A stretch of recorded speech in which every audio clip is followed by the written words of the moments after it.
ఓం శ్రీ మాత్రే నమః. ఇప్పుడు తెలియజేసే అంశము, మీరు అమావాస్య రోజు తప్పనిసరిగా ఈ విధంగా దీపారాధన మీ ఇంట్లో చేశారు అంటే లక్ష్మీ అమ్మవారు స్థిర నివాసం చేస్తుంది. స్థిరంగా మీ ఇంట్లోనే ఉంటుంది తప్పకుండా.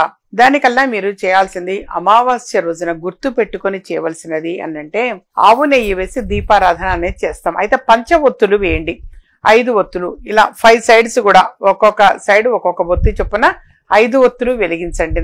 వెలిగించి ఆవు నెయ్యి వేసి వెలిగించి అందులో మీరు తప్పనిసరిగా చేయాల్సింది 2 లవంగాలు అందులో వేయండి. కొద్దిగా మీరు కుంకుమ పువ్వు అనేటువంటిది ఉంటుంది, సాఫ్రాన్, ఆ కుంకుమ పువ్వు రెక్కలు ఒక 2 వేయండి. ఆ దీపారాధన కుందిలో, ఆవు నెయ్యి వేసినటువంటి దీపారాధన కుందిలో 5 ఒత్తులు వేసి వెలిగించండి.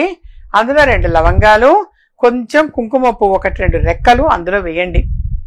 అలా వేశారు అనంటే డెఫినెట్ గా లక్ష్మీ అమ్మవారు మీ గృహంలోనే స్థిర నివాసం చేస్తుంది. యథార్థంగా డెఫినెట్ గా మీ ఇంట్లోనే ఉంటుంది అమ్మవారు.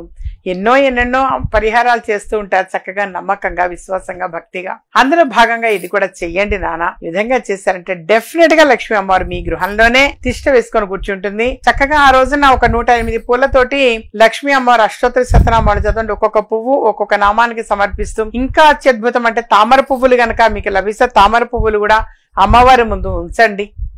అత్యద్భుతం ఇవన్నీ కూడా మీరు మాక్సిమం చేయడానికి ప్రయత్నం చేయండి. ఈ విధంగా చిన్న చిన్న పరిహారాలు, ఎన్నెన్నో పరిహారాలు చెప్పాను లక్ష్మీ అమ్మవారివి. మీకు చక్కగా లీజర్ గా చూడండి, 5000 పైన ఎపిసోడ్స్ ఉన్నాయి నేను చెప్పినటువంటివి. అవి చక్కగా మీరు ఫాలో అవ్వచ్చు, మంచి రిజల్ట్ అనేది పొందుతారు అందుకని మీ అందరి కోసం కూడా సమయం కుదుర్చుకుని మరి నేను తెలియజేస్తూ ఉంటాను. అలాగే నేను నెక్స్ట్ మంత్ వచ్చే నెల అంటే ఏప్రిల్ నెల 13వ తారీఖు ఆదివారం రోజున తిరుపతిలో అందుబాటులో ఉంటాను. అక్కడి వాడు కావచ్చు, సమీప ప్రాంతాల్లో వాడు కావచ్చు, డైరెక్ట్ గా అక్కడికి వచ్చి సంప్రదించవచ్చు.